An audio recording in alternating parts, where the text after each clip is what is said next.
ఈ ప్రాంతాన్ని నిధివనం అని పిలుస్తారు. అత్యంత పవిత్రమైన రహస్యమైన పుణ్య ప్రదేశం ఇది. ఈ తులసి చెట్లు శ్రీకృష్ణుల వారి కాలం నాటివి అని భావిస్తారు. అంత పెద్దగా ఉంటాయి. రాత్రి అయితే ఏ జీవరాశి కూడా ఈ నిధివనం చుట్టూ చూడదు, కనీసం దగ్గరకు కూడా రావన్నమాట. దీనికి కారణం ఏంటంటే ప్రతిరోజు రాత్రి శ్రీకృష్ణుల వారు ఈ నిధివనానికి వస్తారంట.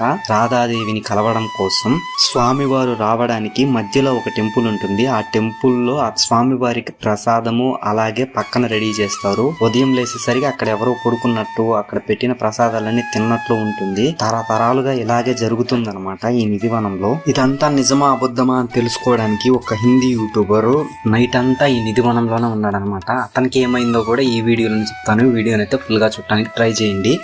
మన తెలుగు రాష్ట్రాల నుంచి ఈ నిధివనానికి రావడానికి ముందుగా మనం ఉత్తరప్రదేశ్ లోని మథురకు రీచ్ అవ్వాలి. మథురకి వెళ్లే ట్రైన్ డీటెయిల్స్ ని స్క్రీన్ మీద ఇస్తాను, ఒకసారి చెక్ చేయండి. మథురలో దిగిన తర్వాత జన్మస్థాన్ టెంపుల్ చూసుకొని అక్కడి నుంచి బృందావన్ రావాలి. నేను కూడా అలాగే వచ్చాను. బృందావనంలో నేను ఆల్రెడీ ప్రేమ్ మందిర్ చూసుకున్నాను కదా. నెక్స్ట్ నేను నిధివనానికి వచ్చాను అనమాట. నిధివనం అనే పేరు ఇక్కడ ఎందుకు పెట్టారంటే, నిధి అంటే మనందరికీ తెలుసు ఖజానా ఇవి ఉంటాయి, వనం అంటే అడవి. ఇక్కడ ఉన్న ఈ చిన్ని అడవిని నిధిగా భావిస్తారు అనమాట. అందుకే దీనికి నిధివనం అని పేరు పెట్టారు.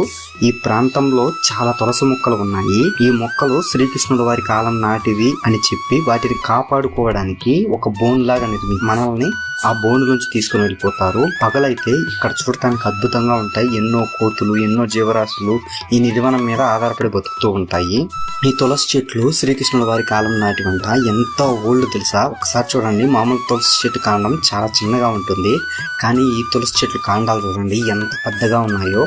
ఎంత ఓల్డ్ అయి ఉంటే ఇవి ఎంత పెద్దగా అయ్యాయో ఆలోచించండి.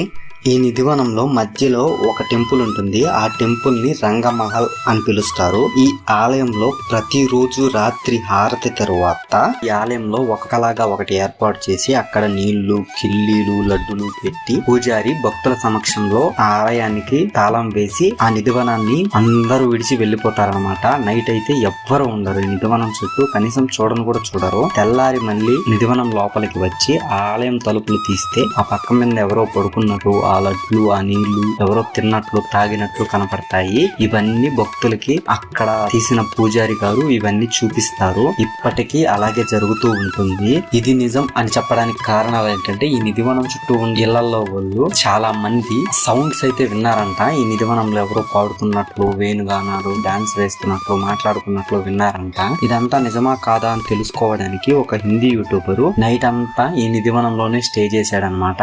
నైట్ అయ్యేసరికి అతనికి ఎవరో మాట్లాడుకున్న సౌండ్లు ఎక్కువ వినపడుతూ ఉన్నాయన్నమాట. వెళ్ళి చూస్తే అక్కడ ఎవరు ఉండేవారు కాదు. అలాగే వేణుగానాలు ఇలాంటివి వినపడ్డాయి అనమాట. అక్కడ ఉన్న పూజారి, భక్తులు, లోకల్స్ వచ్చేసరికి కళ్ళు తిరిగి పడిపోయినాడు అనమాట. అతన్ని లేపి అతన్ని పోలీసులకు పట్టించారు ఇక్కడ ఉన్న లోకల్స్. ఇది నిధివనం. ఇక్కడ డైరీ ప్రొడక్ట్స్ అయితే చాలా ఫేమస్ అనమాట.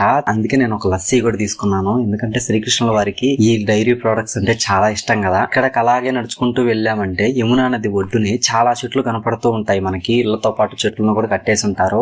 ఈ చెట్లు ఉన్న ప్రాంతంలోనే ఒకప్పుడు శ్రీకృష్ణుల వారు గోపికల యొక్క చీరలను తీసుకుని వెళ్ళిపోయి ఈ చెట్ల మీదే ఉండేవారనమాట.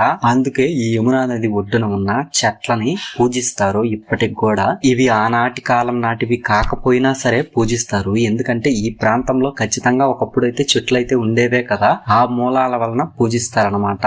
ఇది ఒక నమ్మకంగా ఇక్కడ భావిస్తారు. ఇది ఈ వీడియో. పక్కనే గోకులం ఉంది. నెక్స్ట్ గోకులానికి వెళ్తాను. నెక్స్ట్ ఆ వీడియో వస్తుంది. వీడియో నచ్చితే లైక్ చేయడం మాత్రం మర్చిపోవద్దు.